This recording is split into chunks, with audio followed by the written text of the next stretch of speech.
for early American Protestants, even though they didn't love or necessarily even like Jews, they talked a lot, argued a lot, were fascinated so much by Jews, Jewish history, and Judaism. And that's really what this book discusses. The book's primary chapters focus on the mid-17th to late 18th centuries in New England.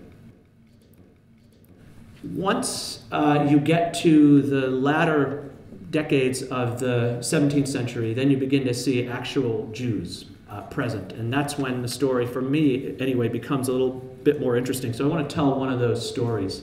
The first Jew to come to Massachusetts Bay was Solomon Franco, and he was only here for 3 months. He came here in 1649. Basically, he was a supercargo on a ship that was traveling from the Netherlands, dropping off cargo here, and he was let off here because he was in charge of the cargo, and then when he got here, nobody was willing to pay him for the work that he had done. So the Massachusetts authorities allowed him to stay here. They actually put him up for 3 months.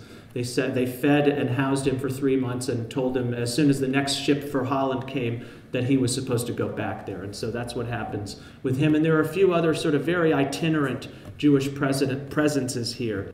In 1695, 2 brothers of Sephardic background, Samuel and Joseph Frazen, came here, and those 2 brothers lived here for 10 years. And so one long section of my book talks about their story. The Frazen brothers were part of this Portuguese Jewish family that had branches on both sides of the Atlantic.